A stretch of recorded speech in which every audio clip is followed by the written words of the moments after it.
আমার স্নেহের একাদশ শ্রেণীর ছাত্রছাত্রীরা, তোমাদের সবাইকে আন্তরিক ভালোবাসা জানিয়ে আমি আজকের ভিডিও শুরু করছি।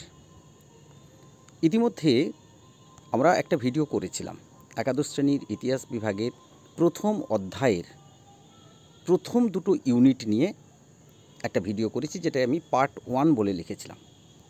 এইবার যেটা আলোচনা করব সেটা হচ্ছে ওই একাদশ শ্রেণীরই প্রথম অধ্যায়ের পরের দুটো ইউনিট, অর্থাৎ 3 নম্বর এবং 4 নম্বর ইউনিট নিয়ে দ্বিতীয় ভিডিও, যেটা পার্ট 2 নামে পরিচিত। এছাড়াও এরপরে আরও একটা ভিডিও এই অধ্যায়ের রয়েছে, সেটা পার্ট 3, অর্থাৎ বাকি যে 4টে ইউনিট থাকলো সেই 4টে ইউনিটকে নিয়ে আরেকটা ভিডিও হবে, সেটা হচ্ছে পার্ট 3-র ভিডিও। এটা হচ্ছে পার্ট 2-র ভিডিও। আমরা আগে আলোচনা করেছি একাদশ শ্রেণীর ইতিহাস বিষয়ে ইন্ট্রোডাকশান আলোচনা করেছি, অর্থাৎ সেই প্রথম অধ্যায়ের আন্ডারস্ট্যান্ডিং হিস্ট্রি বা ইতিহাস চেতনা, সেটারই দুটো ইউনিট। দেখো, আমি ছকটা একটু তোমাদের দেখাই দিলে বুঝতে পারবে। দেখো, এই ছকটা আমি প্রথম ভিডিওতেও দেখিয়েছি। দেখো, প্রথম দুটো যে সবুজ রঙের, যে সবুজ রং করা বা সবুজ কালারের যে দুটো ইউনিট, 1 নম্বর এবং 2 নম্বর ইউনিট, সেই দুটো ইউনিট নিয়ে আমার প্রথম ভিডিও হয়েছে পার্ট 1। এবারে আজকে 3 নম্বর এবং 4 নম্বর এই দুটো যে ইউনিট, অর্থাৎ লিখিত ইতিহাসের বিভিন্ন রূপ এবং ইতিহাস রচনার গুরুত্বপূর্ণ তথ্য ও তার ব্যাখ্যা, এই দুটো ইউনিট নিয়ে আমি দ্বিতীয় ভিডিওটি করছি, অর্থাৎ পার্ট 2-র ভিডিও এটা।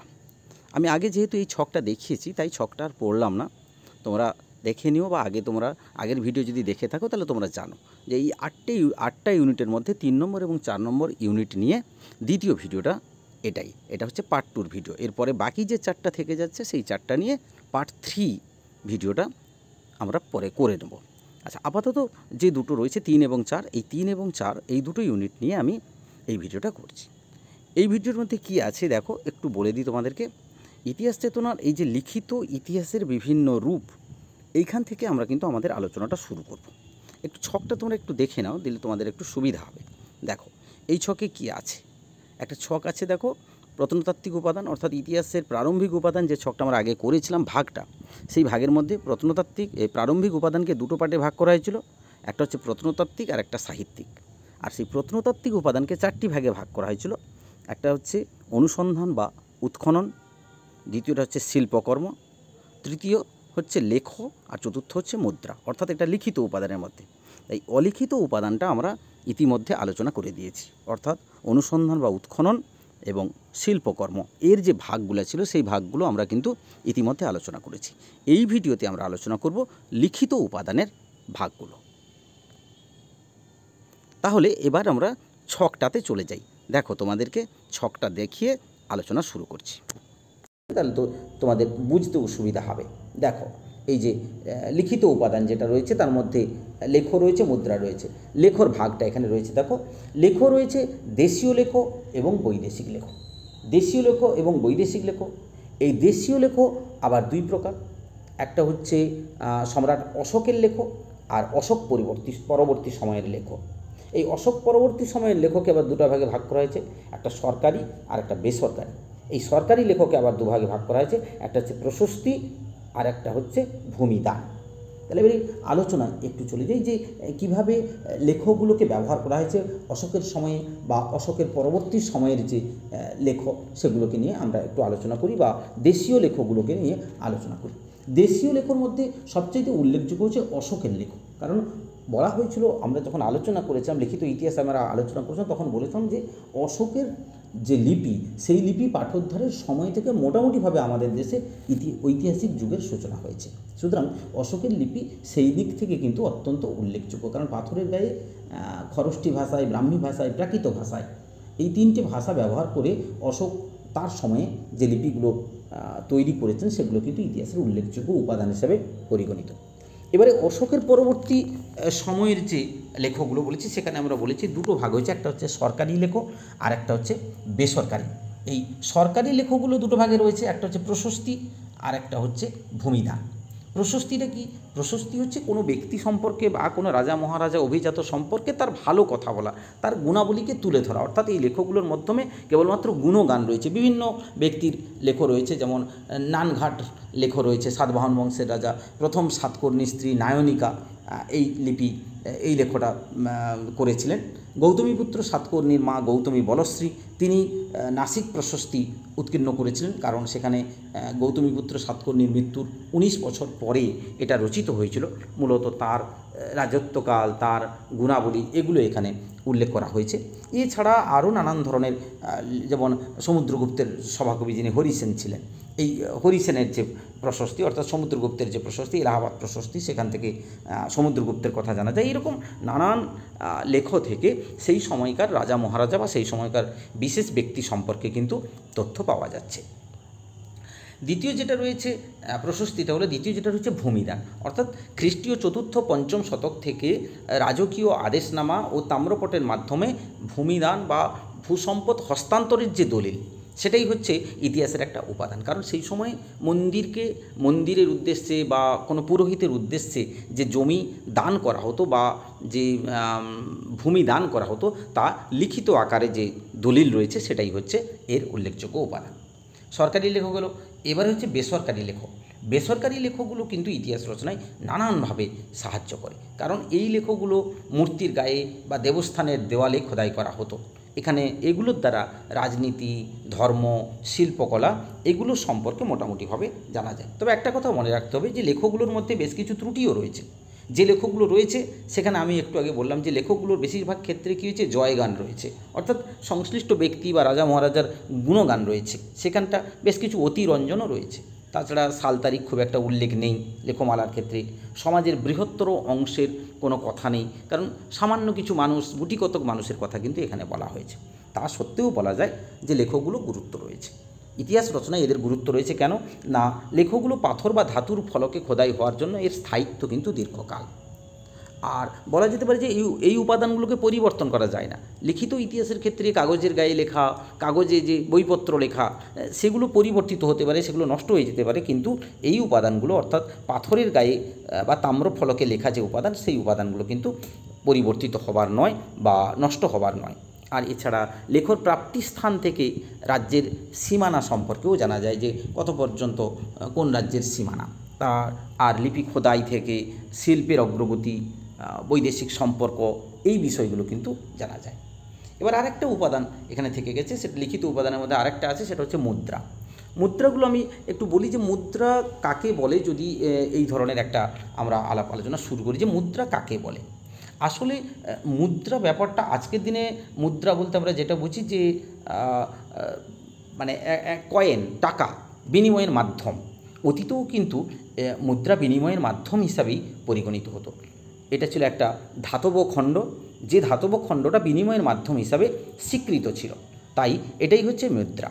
এই মুদ্রা নানান ধরনের, কারণ ধাতুর মুদ্রার ক্ষেত্রে মূলত বিভিন্ন যুগের মুদ্রা লক্ষ্য করা গেছে। যেমন মৌর্য যুগের মুদ্রা ছিল, মৌর্যোত্তর যুগে মুদ্রা ছিল, মানে মৌর্য পরবর্তী যুগে যে মুদ্রা, সেটাও কিন্তু একটা উল্লেখযোগ্য মুদ্রা ছিল। এই মুদ্রাগুলিতে কোথাও শাসকের নাম আছে, কোথাও দেবদেবতার ছবি আছে, কোথাও কারো বিশেষ গুণাবলীর কথা রয়েছে।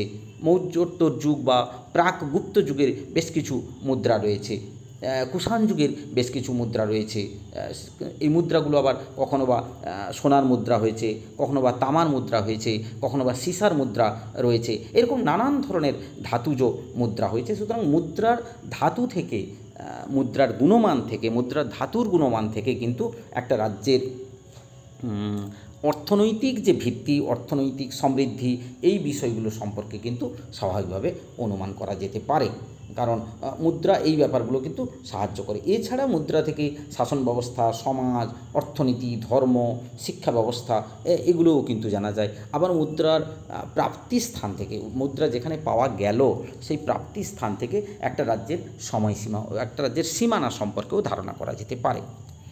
তো প্রত্যেকটি উপাদানের ক্ষেত্রে যেমন কিছু ত্রুটি বিচ্যুতি থাকে, তার কিছু ইতিবাচক দিক থাকে, গুরুত্ব থাকে, এক্ষেত্রেও তাই মুদ্রার ক্ষেত্রেও কিছু ত্রুটি রয়েছে। কারণ মুদ্রা ব্যবহারের ক্ষেত্রে রাজার নাম, লিখিত অক্ষরগুলো অস্পষ্ট হওয়া, পাঠোদ্ধার না করতে পারা, মানে যদি না পাঠোদ্ধার হয় তাহলে সেটা একটা অসুবিধা।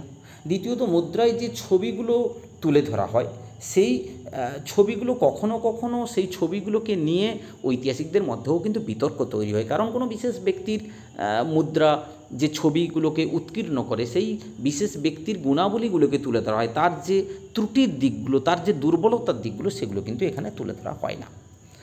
কিন্তু এর পাশাপাশি মুদ্রার বেশ কিছু গুরুত্বও আছে, যেমন মুদ্রা থেকে রাজার পরিচয় জানা যায়, তার অর্থনৈতিক অবস্থা, একটা রাজ্যের অর্থনৈতিক অবস্থা, ধর্মবিশ্বাস, শিল্প সৌন্দর্যবোধ, লিপি, ভাষা, রাজ্যসীমা, সাংস্কৃতিক যোগাযোগ, রাজার ব্যক্তিগত গুণাবলী, এগুলো কিন্তু মুদ্রা থেকেই জানা যায়। তাহলে আমরা ইতিহাসের প্রারম্ভিক উপাদানের যে পাঠগুলো ছিল সেই পাঠগুলো কিন্তু আমরা আলোচনা করলাম। এইবার আমরা যে আলোচনায় যাব সেই প্রারম্ভিক উপাদানের মধ্যে দ্বিতীয় যে পাঠটা থেকে গেছিলো, একটা আমরা প্রত্নতাত্ত্বিক পাঠ করেছিলাম, আর একটা হচ্ছে সাহিত্যিক পাঠ করেছিলাম। এইবারে আমরা সাহিত্যিক পাঠটা আলোচনা করব।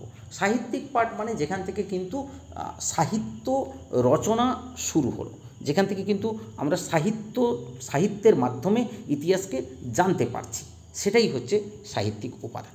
সেই সাহিত্যিক উপাদানগুলোর মধ্যে দুটো ভাগ রয়েছে, একটা হচ্ছে দেশীয় সাহিত্য, একটা হচ্ছে বৈদেশিক সাহিত্য। এখানে দেখো দেশীয় সাহিত্যকে আবার 7 ভাগে ভাগ করা হয়েছে। বৈদিক সাহিত্য, ধর্মশাস্ত্র এবং অর্থশাস্ত্র, মহাকাব্য এবং পুরাণ, বিভিন্ন ইতিহাসশাস্ত্রী ও আঞ্চলিক রচনা, বিবিধ বিদ্যা বিষয়ক রচনা, সৃজনশীল সাহিত্যসমূহ, বৌদ্ধ ও জৈন সাহিত্য। এইটা হচ্ছে সাহিত্য বিষয়ক দেশীয় সাহিত্যের উপভাগ বলা যেতে পারে। আর বৈদেশিক সাহিত্যটা আমরা পরে বলে দিচ্ছি। তাহলে বৈদিক সাহিত্যের ক্ষেত্রে প্রথমে বৈদিক সাহিত্য রয়েছে বৈদিক যুগে, অর্থাৎ আমাদের দেশে খ্রিস্টপূর্ব 1500 থেকে 600 অব্দের মধ্যে যে যুগটা, সেটাই হচ্ছে বৈদিক যুগ। সেই যুগে যে সাহিত্যগুলো ছিল সেই সাহিত্যের কথা বলা হয়েছে। মূলত চতুর্বেদ রয়েছে আমাদের ঋক্, সাম, যজু, অথর্ব, এই 4 ধরনের বেদ ছাড়াও কিন্তু বেদান্ত, বেদাঙ্গ, ষড়দর্শন, এগুলোও কিন্তু রয়েছে ওই বৈদিক সাহিত্যের মধ্যে। এরপরে রয়েছে ধর্মশাস্ত্র এবং অর্থশাস্ত্র। ধর্মশাস্ত্র হচ্ছে প্রাকগুপ্ত যুগ, গুপ্ত যুগে নানান ধরনের স্মৃতিশাস্ত্র তৈরি হয়েছে।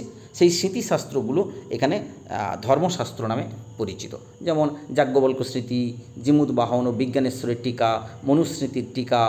এইরকম বিভিন্ন ব্যক্তি, বিভিন্ন ধর্মীয় মানুষ, তাদের যে রচনাগুলো, তাদের যে টিকাগুলো, বিভিন্ন ধর্মের উপর তাদের যে শর্ট নোট, টিকা বলতে শর্ট নোট, সেটাই হচ্ছে এই ধর্মশাস্ত্র মূল ব্যাখ্যা। এছাড়া অর্থশাস্ত্র তোমরা আগেই শুনেছো, কৌটিল্য নামক একজন রাজনীতিবিদ, বিশিষ্ট ব্যক্তিত্ব প্রাচীন ভারতে, যিনি ধর্ম, দর্শন, রাজ্য শাসন, অর্থনৈতিক ব্যবস্থা সম্পর্কে তার যে তথ্য, তার যে থিওরি, তার যে মূল্যবান উপদেশ, সেগুলো গ্রন্থের মাধ্যমে উৎকীর্ণ করেছিলেন। সেই গ্রন্থটির নাম হচ্ছে অর্থশাস্ত্র। এখান থেকে কিন্তু ইতিহাসের নানান উপাদান পাওয়া যায় সেই সময়কার বিশেষ করে। এরপরে ছিল মহাকাব্য এবং পুরাণ। এই মহাকাব্য এবং পুরাণের মধ্যে প্রাচীন মহাকাব্য ও পুরাণগুলি থেকেও কিন্তু ইতিহাসের বিভিন্ন তথ্য পাওয়া যায়। বিভিন্ন ধরনের মহাকাব্য রয়েছে, মেসোপটেমিয়া সুমেরীয় মহাকাব্য, গ্রিস দেশের মহাকাব্য, অর্থাৎ পৃথিবীর বিভিন্ন দেশের মহাকাব্য রয়েছে। পুরাণ রয়েছে নানান ধরনের। পুরাণ কথার অর্থ যদিও বা পুরানো, এই পুরানো যে হয়তো অনেক ক্ষেত্রে এগুলো ধর্মীয় গ্রন্থ, আবার অনেক ক্ষেত্রে এগুলো অলিক বা কাল্পনিক বিষয়ও এর মধ্যে স্থান পেয়েছে, তবুও বলা যেতে পারে পুরাণে মেসোপটেমিয়া সুমেরীয় পুরাণ রয়েছে, মিশরীয় পুরাণ রয়েছে, গ্রিক দেশীয় পুরাণ রয়েছে, চীন দেশীয় পুরাণ রয়েছে। এবং প্রত্যেকটি দেশের একটা দীর্ঘদিন ধরে চলে আসা পৌরাণিক যে ব্যাখ্যা, সেটা হতে পারে কাল্পনিক, হতে পারে তার মধ্যে অতিকথন থাকতে পারে, তবুও দীর্ঘদিন ধরে চলে আসা তার মধ্যে কিছু ঐতিহাসিক উপাদানও কিন্তু রয়েছে বিভিন্ন ইতিহাসাশ্রয়ী ও আঞ্চলিক রচনা। এটা অত্যন্ত গুরুত্বপূর্ণ একটা জিনিস, কারণ এই তথ্যগুলো বা উপাদানগুলোর মধ্যে এইটা কিন্তু খুব গুরুত্বপূর্ণ উপাদান, কারণ এখান থেকে বিভিন্ন অঞ্চলের ইতিহাস, আঞ্চলিক ইতিহাস যেমন জানা যায়, তেমনি বিভিন্ন রাজাদের ইতিহাস জানা যায়, বিভিন্ন দেশের, বিভিন্ন স্থানের, বিভিন্ন কালের, বিভিন্ন সময়ের রাজা মহারাজাদের তথ্য কিন্তু এখান থেকে পাওয়া যায়। যেমন আমরা একটা উদাহরণ দিতে পারি, রাজতরঙ্গিনী, কলহনের লেখা রাজতরঙ্গিনী। রাজতরঙ্গিনীর গ্রন্থটি কিন্তু কাশ্মীরের ইতিহাসকে বর্ণনা করে। এই কাশ্মীরের ইতিহাসকে জানতে হলে রাজতরঙ্গিনী হচ্ছে অত্যন্ত গুরুত্বপূর্ণ একটি গ্রন্থ। এটা আমাদেরকে সাহায্য করছে। এছাড়া গুজরাটের ইতিহাস জানার জন্য গ্রন্থ রয়েছে, মেরুতুঙ্গের প্রবন্ধ চিন্তামণি রয়েছে, সোমেশ্বরের রাসমালা রয়েছে, কীর্তিকৌমুদী রয়েছে। এইগুলোও কিন্তু ইতিহাসাশ্রয়ী রাষ্ট্র অর্থাৎ গ্রন্থ, অর্থাৎ এখান থেকে কিন্তু ইতিহাসের কথা জানা যায়, আঞ্চলিক কথাও জানা যায়। এছাড়া রয়েছে এর পরের ভাগ রয়েছে বিবিধ বিদ্যা বিষয়ক রচনা। বিবিধ বিদ্যার মধ্যে আমি বেশ কিছু গ্রন্থের কথা বলে যাব যেগুলো ইতিহাসের মূল্যবান উপাদান বলা যেতে পারে, যেমন পাণিনির অষ্টাধ্যায়ী, পতঞ্জলির মহাভাষ্য অত্যন্ত গুরুত্বপূর্ণ। তারপরে রয়েছে অমর সিংহ রচিত অভিধান অমরকোষ। সেই অমরকোষও কিন্তু ইতিহাসের উল্লেখযোগ্য উপাদান হিসাবে পরিগণিত হয়েছে, যেখান থেকে প্রচুর তথ্য পাওয়া যায়। রয়েছে দেশি নামমালা। দেশি নামমালার মধ্যে অমর সিংহের গ্রন্থে রয়েছে এখানে হেমচন্দ্র, দ্বাদশ শতকে হেমচন্দ্র রচনা করেছিলেন দেশি নামমালা এই গ্রন্থটি। এই গ্রন্থটিতে দেশজ শব্দের অর্থ এবং ব্যাখ্যা দান করা হয়েছে, অর্থাৎ জাস্ট লাইক একটা ডিকশনারি বলা যেতে পারে। বিভিন্ন ধরনের বিষয় রয়েছে। এছাড়া চরক সংহিতা, সুশ্রুত সংহিতা, চরকের লেখা, সুশ্রুতের লেখা যে গ্রন্থ সেটা, বা চক্রপাণি দত্তের চিকিৎসাবিদ্যা সংক্রান্ত গ্রন্থ, নানান ধরনের তথ্য কিন্তু এখানে পাওয়া যায়। রয়েছে সৃজনশীল সাহিত্য। সৃজনশীল সাহিত্য হচ্ছে প্রাচীন ভারতে কাব্য, নাটক, আখ্যানমূলক যে রচনা সেগুলোকে বলা হয় সৃজনশীল, যেটা থেকে কিছু সৃজন করা হয়, কিছু নতুন তৈরি হয়। কালিদাসের কথা বলা যেতে পারে, কালিদাসের রঘুবংশম, কুমার সম্ভবম, মেঘদূতম, অভিজ্ঞানম শকুন্তলম এটা অত্যন্ত উল্লেখযোগ্য। বা বিশাখ দত্তের লেখা মুদ্রা রাক্ষস নাটক, দেবীচন্দ্রগুপ্তম নাটক, এগুলো কিন্তু উল্লেখযোগ্য, আমাদের ইতিহাস জানতে সাহায্য করছে। রয়েছে বৌদ্ধ এবং জৈন সাহিত্য। বৌদ্ধ এবং জৈন সাহিত্য অর্থাৎ বৌদ্ধ পালি ভাষায় লেখা বৌদ্ধদের ধর্মগ্রন্থ ত্রিপিটক, এই ত্রিপিটক। এছাড়া রয়েছে মহাবংশ, দীপবংশ, জাতকের কাহিনী। আবার অপরদিকে জৈন সূত্রের মধ্যে রয়েছে জৈন ভগবতী সূত্র, আচার সঙ্গ সূত্র, ভদ্রবাহু রচিত জৈন কল্পসূত্র। এই গ্রন্থগুলোও কিন্তু আমাদেরকে যথেষ্টভাবে সাহায্য করছে। রয়েছে বৈদিক সাহিত্য। দেখো আরেকটা পার্টে রয়েছে, তাহলে দেশীয় সাহিত্যটা আমরা আলোচনা করলাম, এরপর রয়েছে বৈদিক সাহিত্য। বৈদিক সাহিত্যের মধ্যে তিনটে ভাগ রয়েছিল, গ্রিক, রোমক, চৈনিক এবং আরবি ও ফার্সি ভাষায় রচিত বিবরণী। গ্রিক এবং রোমক রচনাবলীর মধ্যে আমরা যেটা বলবো, একটা হচ্ছে হেরোডোটাসের বিবরণ, কারণ হেরোডোটাস হচ্ছে দ্য ফাদার অফ হিস্ট্রি বলা হয় তাকে, ইতিহাসের জনক। তার রচনাবলী অত্যন্ত গুরুত্বপূর্ণ। রয়েছে টিসিয়াসের লেখা, বিজ্ঞানসম্মত ইতিহাসের জনক টিসিয়াস একজন চিকিৎসক, গ্রিক লেখক এবং চিকিৎসক, তার রচনা। রয়েছে আলেকজান্ডারের যারা সঙ্গী ছিলেন সেই সঙ্গীদের লেখা, যেমন নিয়ারকাস, অ্যারিস্টোবুলাস, ওনেসিক্রিটাস, এরা আলেকজান্ডারের সঙ্গী ছিলেন। তারা তাদের অভিজ্ঞতার কথা যে বিবরণীগুলো তাদের অভিজ্ঞতা দিয়ে লিখেছেন, সেগুলো কিন্তু ইতিহাসের গুরুত্বপূর্ণ উপাদান। এরপরে বলবো মেগাস্তেনিসের ইন্ডিকা। মেগাস্তেনিস মোটামুটিভাবে গ্রিক সেনাপতি সেলুকাসের দূত হিসাবে চন্দ্রগুপ্ত মৌর্যের সময়ে এসেছিলেন এবং ওখানে এসে তিনি ইন্ডিকা নামে একটা গ্রন্থ রচনা করেছিলেন, যে গ্রন্থটা কিন্তু ইতিহাসের উপাদান হিসাবে অত্যন্ত উল্লেখযোগ্য একটি গ্রন্থ। এছাড়া রয়েছে আরবি ও ফার্সি ভাষায় রচিত, চৈনিক বিবরণীটা থেকে গেছে, গ্রিক রোমক বললাম। চৈনিক বিবরণীর মধ্যে যেমন আমরা ফাহিয়ানের কথা বলতে পারি, ফাহিয়ানের ফুকুও কিং, বা হিউয়েন সাংয়ের কথা বলতে পারি সিইউকি। এছাড়া ঈদ সিংয়ের রচনা রয়েছে, ঝাংকিয়ানের বিবরণী, এই সবগুলোই কিন্তু ভারতবর্ষীয় ইতিহাসের উল্লেখযোগ্য উপাদান। এরপরে রয়েছে আরবি ও ফার্সি ভাষায় রচিত বিবরণী। আরবি ও ফার্সি ভাষায় প্রচুর সাহিত্যিক আমাদের দেশের ইতিহাস রচনা করেছেন। তার মধ্যে আল মাসুদির কথা বলবো, সুলেইমানের কথা বলবো, চাচনামা গ্রন্থের রচয়িতা যিনি ছিলেন তার কথা বলবো, নাসিরুদ্দিন কুবাচার আমলে মোহাম্মদ আলী বিন আবু বক্কর কুফি ফার্সিতে অনুবাদ করেছিলেন। রয়েছে হুডুড আল আলম গ্রন্থ, 882 খ্রিস্টাব্দে অজ্ঞাতনামা এক রচয়িতা তিনি লিখেছিলেন। আমরা অলবিরুনির কথা বলতে পারি। অলবিরুনি অত্যন্ত গুরুত্বপূর্ণ একজন মনীষী, একজন বিখ্যাত ঐতিহাসিক। তিনি মধ্য এশিয়ার খোয়ারিজম অঞ্চলে জন্মগ্রহণ করেছিলেন এবং জ্যোতিষশাস্ত্র, গণিত, ভেষজবিদ্যা, ইতিহাস বিভিন্ন বিষয়ে পারদর্শী ছিলেন। তার গ্রন্থ হচ্ছে কিতাবুল হিন্দ এবং তহকিক ই হিন্দ, এই দুটো গ্রন্থ অত্যন্ত উল্লেখযোগ্য। এছাড়া আমরা ফার্সি ভাষার আরেকজন কবির কথা বলবো, হাসান নিজামি। এই হাসান নিজামি যিনি মোহাম্মদ ঘুরির সঙ্গী ছিলেন, তিনি গ্রন্থ রচনা করেছেন তাজ উল মাসির, বা মোহাম্মদ বিন তুগলকের আমলে এসেছিলেন ইবন বতুতা। এই ইবন বতুতার কিতাব উল রাহলা বা কিতাবুল রিহলা অত্যন্ত উল্লেখযোগ্য গ্রন্থ। এইবারে আমরা যেটা আলোচনা করব যে এই যে বৈদেশিক পর্যটকদের বিবরণী আমরা আলোচনা করলাম, এই আলোচনার মধ্যেও কিছু ত্রুটি বিচ্যুতি রয়েছে। এটা গুরুত্বপূর্ণ নিঃসন্দেহে যে সেই সময়কার ইতিহাস, সেই সময়কার কথা জানা যাচ্ছে। একদিকে যেমন এটা খুব ইতিবাচক গুরুত্বপূর্ণ, তেমনি এর কিছু ত্রুটিও রয়েছে। যেমন যারা বৈদেশিক রচনাকার, যারা এখানে ইতিহাস সৃষ্টি করেছেন, তারা এদেশীয় ভাষা, এদেশীয় রীতিনীতি, এদেশীয় আচার আচরণ সম্পর্কে তারা তেমন কিছু জানতেন না। ফলে তারা যে রচনাটা করেছেন সেটা সব কিছু সাকসেসফুলি বা সব কিছু জেনে বুঝে করেছেন এমন কিন্তু নয়। দ্বিতীয়ত, তারা শোনা কথার উপর ভিত্তি করেছেন। বেশিরভাগ ক্ষেত্রে মানুষ যেগুলো বলেছে সেটা শুনেছেন, সেইটা থেকে লিখেছেন, বা দীর্ঘদিন ধরে যে কিংবদন্তি বা জনশ্রুতি চলে আসছে সেটার উপর লিখেছেন। আর তৃতীয় যেটা সবচেয়ে বড় ত্রুটি, সেটা হচ্ছে পক্ষপাতিত্ব করা। অর্থাৎ যার রাজসভায় থাকলেন, যার আনুগত্য পোষণ করেছেন, তাদের সম্পর্কে, তাদের গুণাগুণ সম্পর্কেও একটু বেশি গুরুত্ব আরোপ করেছেন। সুতরাং এটাও কিন্তু একটা পক্ষপাত দুষ্ট। এই ত্রুটিগুলো কিন্তু যদি বাদ দিই, তাহলে দেখা যাবে যে এই রচনাগুলো ইতিহাসের উপাদান হিসেবে নিঃসন্দেহে গুরুত্বপূর্ণ। এরপরে আরেকটা উপাদান রয়েছে ইতিহাস লিখনে গুরুত্বপূর্ণ তথ্য এবং তার ব্যাখ্যা। অর্থাৎ পরবর্তী যে ইউনিটটা, আমরা 4 নম্বর ইউনিট, 3টে ইউনিট আমরা কমপ্লিট করলাম। এবার আমরা 4 নম্বর ইউনিটে চলে যাব, ইতিহাস রচনার গুরুত্বপূর্ণ তথ্য ও তার ব্যাখ্যা।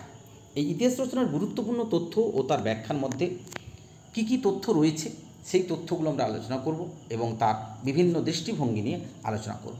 দেখো, যে ছকটা এসেছে তার মধ্যে রয়েছে ঐতিহাসিক তথ্য। এই ঐতিহাসিক তথ্যের মধ্যে কী কী রয়েছে? দুটো মত রয়েছে। একটা হচ্ছে E.H. কারের হোয়াট ইজ হিস্ট্রি, এই গ্রন্থের রচয়িতা E.H. কার, তার বক্তব্য, তিনি কি বলতে চাইছেন। আর দ্বিতীয় যার কথা বলা আছে তিনি হচ্ছে জন বাগলেন বিউরি বা J.B. বিউরি। এই দুজনের কথা এখানে বলা হচ্ছে। আমরা একেবারে শুরুতে E.H. কারের কথা বলেছিলাম, আর বাগলেন বিউরির কথাও আমরা কিন্তু বলেছিলাম। অর্থাৎ এখানে E.H. কার বলেছেন যে ঐতিহাসিক ব্যাখ্যায় যে নিরপেক্ষ বস্তুনিষ্ঠ স্বাধীন তথ্য, এটা যদি ভাবা হয় তাহলে কিন্তু ইতিহাসকে ঠিকঠাক করে ব্যাখ্যা করা যাবে না। অর্থাৎ ইতিহাসে নিরপেক্ষ বস্তুনিষ্ঠ বা স্বাধীন তথ্য বলে কিছু হয় না। ইতিহাস যেমন একটা অনন্ত ভাঙাগড়ার খেলা, অর্থাৎ এখানে নানান ধরনের বক্তব্য রয়েছে। ঐতিহাসিক ছাড়া তথ্যগুলো কিন্তু আবার অসম্ভব। তাহলে ঐতিহাসিককে বাদ দিয়ে কোনো ইতিহাসের নির্বিকার তথ্য বা ইতিহাসের একনিষ্ঠ তথ্য বা বস্তুনিষ্ঠ তথ্য বলে কোনো কিছু হয় না। আর বাগলেন বিউরি বলেছেন যে প্রাচীন এবং মধ্যযুগের ইতিহাস তিনি রচনা করেছেন। তিনি বলেছেন যে এই দুটো যুগের ইতিহাসের মধ্যে যে নথিগুলো রয়েছে, সেই নথিগুলোর মধ্যে বেশ বহু ভ্রান্তি রয়েছে, বহু ত্রুটি রয়েছে, বহু কিছু নেই। তাহলে সেখানে ঐতিহাসিককে ওই ভাঙা টুকরোগুলোকে জোড়া দিতে হয়। অর্থাৎ যে টুকরো ইতিহাসগুলো পাওয়া যায় সেগুলোকে জোড়া দিয়ে একটা কমপ্লিট ইতিহাস তৈরি করতে হয়। সুতরাং ঐতিহাসিকের গুরুত্বপূর্ণ কিন্তু ভূমিকা রয়েছে। আচ্ছা, ঐতিহাসিকের এবারে কর্মপদ্ধতি দেওয়া আছে যে ঐতিহাসিকের কী কী কাজ। ঐতিহাসিকের কর্মপদ্ধতিতে রয়েছে তথ্যের বিচার বিশ্লেষণের বিপক্ষে যুক্তি, আবার বিচার বিশ্লেষণের সপক্ষেও যুক্তি রয়েছে। অর্থাৎ কিছু ব্যক্তি বলেছেন যে ঐতিহাসিকের কাজ কী, অর্থাৎ ঐতিহাসিক যে তথ্যগুলো পাবেন সেই তথ্যগুলো তিনি নির্বিকারভাবে সাজাবেন, সেই নির্বিকারভাবে ব্যাখ্যা করবেন। অর্থাৎ সেটার উপর ঐতিহাসিক তার ব্যাখ্যা চাপাবেন না, ঐতিহাসিক তার নিজস্ব মতামত পোষণ করবেন না। কারণ ঐতিহাসিক যদি তার নিজস্ব মতামত পোষণ করেন তাহলে ইতিহাস বিকৃত হতে পারে। এইটা একটা তথ্য বলা হয়েছে। আবার আরেকটা দিকে বলা হয়েছে যে না, ঐতিহাসিকের পক্ষে বিচার বিশ্লেষণ করতে হবে। কারণ প্রকৃত কারণ যদি তুলে ধরতে হয়, প্রকৃত বিশ্লেষণ যদি তুলে ধরতে হয়, প্রকৃত সত্য যদি উদ্ঘাটন করতে হয়, তাহলে কিন্তু ঐতিহাসিককে ব্যাখ্যা দিতে হবে। ঐতিহাসিক যদি না ব্যাখ্যা দেন তাহলে কিন্তু প্রকৃত ইতিহাস আমরা জানতে পারবো না। সুতরাং ইতিহাস চর্চা এবং তার বিভিন্ন দৃষ্টিভঙ্গি রয়েছে। কীভাবে কটা দৃষ্টিভঙ্গি এখানে দেওয়া আছে দেখো, এখানে 6টা দৃষ্টিভঙ্গির কথা বলা আছে। অর্থাৎ ইতিহাস হলো সমাজবিজ্ঞান। সমাজবিজ্ঞানের এমন একটি ধারা যেটা একটা প্রোগ্রেসিভ ধারা, গতিশীল ধারা। এই গতিশীল ধারাটাকে যদি অর্থাৎ এখানে আবিষ্কার রয়েছে, এখানে আলাপ আলোচনা রয়েছে, এটা কোনো জড় বস্তু নয়, যার নায়ক হচ্ছে মানুষ, ইতিহাসের হিরো হচ্ছে মানুষ। সুতরাং সেই মানুষকে নিয়ে এই ইতিহাস হয়। সেই কারণে এই ইতিহাস চর্চার যে গোষ্ঠীগুলো রয়েছে, যে দৃষ্টিভঙ্গিগুলো রয়েছে, তার মধ্যে 6টা দৃষ্টিভঙ্গি আমরা এখানে আলোচনা করছি। একটা হচ্ছে জাতীয়তাবাদী দৃষ্টিভঙ্গি বা জাতীয়তাবাদী ইতিহাস চর্চা, সাম্রাজ্যবাদী ইতিহাস চর্চা, মার্ক্সবাদী ইতিহাস চর্চা, নিম্নবর্গীয় ইতিহাস চর্চা, আবার কেমব্রিজ গোষ্ঠীর ইতিহাস চর্চা। এই 6টা দৃষ্টিভঙ্গি। এই 6টা দৃষ্টিভঙ্গির মধ্যে প্রথমে বললাম জাতীয়তাবাদী ইতিহাস চর্চা, তারপরে বললাম যে সাম্রাজ্যবাদী ইতিহাস চর্চা। অর্থাৎ জাতীয়তাবাদী ইতিহাস চর্চা কাকে বলছে? জাতীয়তাবাদী ইতিহাস চর্চা যেখানে জাতীয় চেতনার উন্মেষ ও বিকাশের কথা বলা হচ্ছে, অর্থাৎ এক্ষেত্রে বিভিন্ন পৃথিবীর বিভিন্ন ইতিহাস, বিভিন্ন দেশের দার্শনিকরা তাদের দেশ সম্পর্কে, তাদের ভাষা সম্পর্কে, তাদের জাতি সম্পর্কে শ্রেষ্ঠত্বের ধারণা পোষণ করছে। অর্থাৎ একটা জাতি তার শ্রেষ্ঠত্বকে তুলে ধরবে, এটাই হচ্ছে জাতীয়তাবাদী ইতিহাস চর্চা। ভারতের ক্ষেত্রেও হয়েছে। ভারতের ক্ষেত্রে তারাচাঁদ, রমেশচন্দ্র মজুমদার, যদুনাথ সরকার, অমলেশ ত্রিপাঠী এরা সবাই জাতীয়তাবাদী ঐতিহাসিক। সাম্রাজ্যবাদী ইতিহাসে সাম্রাজ্যবাদী দৃষ্টিকোণ থেকে ইতিহাসটাকে ব্যাখ্যা করা হয়, অর্থাৎ বিভিন্ন উপনিবেশগুলো কীভাবে তাদের সাংস্কৃতিক আধিপত্য প্রতিষ্ঠা করছে উপনিবেশের উপর, ঔপনিবেশিক শক্তি কীভাবে উপনিবেশের উপর সাংস্কৃতিক আধিপত্য প্রতিষ্ঠা করছে, সেগুলো কিন্তু এখানে আলোচনা করা হয়। ভারতের ক্ষেত্রেও কিন্তু রয়েছে। ভারতের ক্ষেত্রে জেমস মিল, জন স্টুয়ার্ট মিল, ভিনসেন্ট স্মিথ এরা এখানে এই ইতিহাস চর্চা করেছেন। যেমন জেমস মিলের কথা আমরা বলতে পারি, জেমস মিল ভারতীয় ইতিহাসকে হিন্দু যুগ, মুসলিম যুগ, ব্রিটিশ যুগ এই তিনটি যুগে ভাগ করেছিলেন। এটা মানে যদিও বা এক্ষেত্রে নানান ধরনের বিতর্ক রয়েছে, সেটা আমরা পরে একটা সময় যদি সময় করতে পারি তাহলে আলোচনা করব। রয়েছে মার্ক্সবাদী ইতিহাস চর্চা। জার্মান দার্শনিক কার্ল মার্ক্স, এই কার্ল মার্ক্সের যে চিন্তাভাবনা, তার যে মতবাদ, সেটাই হচ্ছে মার্ক্সবাদ। এই মার্ক্সবাদের মূল বৈশিষ্ট্য, অর্থাৎ মার্ক্সবাদ যেটা বলতে চাইছে যে ইতিহাসের ঘটনাবলীর বস্তুবাদী ব্যাখ্যা, যেখানে মানুষের ইতিহাসের প্রধান কথা হলো পরিবর্তন। এই পরিবর্তনের মধ্যে দুটো ভাবনা রয়েছে, একটা হচ্ছে বিবর্তন আর একটা হচ্ছে বিপ্লব। এই বিবর্তন এবং বিপ্লবের মাধ্য দিয়ে কিন্তু এই ইতিহাস চলবে। মার্ক্সবাদী তথ্য, মার্ক্সবাদী ইতিহাস চর্চায় ভারতীয় প্রসঙ্গ যদি বলি তাহলে বলবো মানবেন্দ্রনাথ রায়। মানবেন্দ্রনাথ রায় তার গ্রন্থ ইন্ডিয়া ইন ট্রানজিশন, এই গ্রন্থে প্রথম মার্ক্সবাদী তথ্যের ব্যাখ্যা দিয়েছেন। পরবর্তী সময়ে রজনীপাম দত্তের গ্রন্থ ইন্ডিয়া টুডে তিনি সেখানে ব্যাখ্যা করেছেন। এছাড়া রয়েছেন সুশোভন সরকার, ডিডি কোশাম্বী, সুপ্রকাশ রায়, রামচরণ শর্মা, ইরফান হাবিব, রমিলা থাপার, এই সমস্ত ঐতিহাসিকও কিন্তু মার্ক্সবাদী ইতিহাস চর্চার অন্যতম ব্যক্তিবর্গ যারা মার্ক্সবাদকে ব্যাখ্যা করেছেন। রয়েছে কেমব্রিজ ইতিহাস চর্চা, কেমব্রিজ গোষ্ঠীর। অধুনা কেমব্রিজ গোষ্ঠী, বর্তমানে এইরকম একটা গোষ্ঠীর আবির্ভাব ঘটেছে, যার মধ্যে উল্লেখযোগ্য ব্যক্তি যারা রয়েছে, যারা কেমব্রিজ গোষ্ঠীর গবেষক রয়েছেন, তাদের মধ্যে Gordon Johnson, Francis Robinson, Judith brown, এরা হচ্ছে উল্লেখযোগ্য ঐতিহাসিক। ভারতের ক্ষেত্রেও এই ধরনের একজন প্রখ্যাত ঐতিহাসিক হচ্ছেন অনিল শীল, যিনি উপরতলার মানুষের, সুবিধাপ্রাপ্ত মানুষের দ্বন্দ্ব ও সংঘাত, এটাকে এখানে ব্যাখ্যা করা হয়েছে। ব্যাখ্যা করা হচ্ছে আরেকটা ইতিহাস চর্চার গোষ্ঠী হচ্ছে অ্যানালস ইতিহাস চর্চা। আধুনিক ইতিহাস চর্চায় 1929 খ্রিস্টাব্দে অ্যানাল গোষ্ঠীর উদ্ভব হয়েছে ফ্রান্সে। তোমরা ক্লাস 10-এ পড়ে এসেছো অ্যানাল গোষ্ঠী। এই অ্যানাল গোষ্ঠীর যে ইতিহাস, অ্যানাল গোষ্ঠীর যে আলোচনা, সেটা হচ্ছে সমাজ সংস্কৃতির উপর নির্ভর করে তারা ইতিহাস রচনা করেছেন। মূলত ইতিহাসের তথ্যকে মনস্তাত্ত্বিক তথ্য দিয়ে ব্যাখ্যা করেছেন তারা। এই পর্বের যারা গবেষক হলেন তারা মার্ক ব্লক, ফার্নান্দ ব্রোদেল, লুসিয়েন ফেবোর, লাদুরি, এই সমস্ত ব্যক্তিবর্গ এই ধারার ইতিহাস চর্চা। ভারতের ক্ষেত্রেও কিন্তু এই ধরনের ইতিহাস চর্চা হয়েছে। ভারতের ক্ষেত্রে সাবলটান স্টাডিজ, রণজিৎ গুহ, পার্থ চট্টোপাধ্যায়, দীপেশ চক্রবর্তী, গৌতম ভদ্র, শাহিদ আমিন, এরা এই পর্বে ইতিহাস চর্চা ব্যাখ্যা করেছেন। তাহলে পার্ট 2-র আলোচনাটা এখানেই শেষ হলো। পার্ট 2-র ভিডিওর যে আলোচনা সেটা এখানে শেষ হলো। 2 নম্বর, 3 নম্বর এবং 4 নম্বর এই ইউনিট নিয়ে আমার এই পার্ট 2-র ভিডিও সেটা আমি কমপ্লিট করলাম। আশা করছি তোমরা সবাই বুঝতে পেরেছো। কারণ আমার যে উদ্দেশ্য, এই ভিডিওগুলো করার যে মূল উদ্দেশ্য, সেটা হচ্ছে তোমাদের মধ্যে ধারণা তৈরি করা বা কনসেপ্ট তৈরি করা। সেটা আশা করছি তোমরা, আমি সফল হয়েছি, বা তোমরা এটা থেকে এই অধ্যায় সম্পর্কে বা যেটুকু অংশ এই ভিডিওটা করলাম, আর সবগুলো ভিডিও যদি তোমরা দেখো, তাহলে তোমাদের অবশ্যই এই অধ্যায় সম্পর্কে একটা সুন্দর ধারণা তৈরি হবে। যাই হোক, তাহলে দ্বিতীয় পার্টের যে ভিডিও বা পার্ট 2-র যে ভিডিও সেটা কমপ্লিট করলাম। এরপরে বাকি যে 4টে ইউনিট রয়েছে, সেই 4টে ইউনিট নিয়ে আমরা তৃতীয় ভিডিও বা পার্ট 3-র ভিডিও করব এবং সেটাও তোমরা দেখবে। তো তোমাদের সবাইকে আরেকবার আন্তরিক ভালোবাসা, শুভেচ্ছা এবং সবশেষে ধন্যবাদ জানিয়ে শেষ করছি।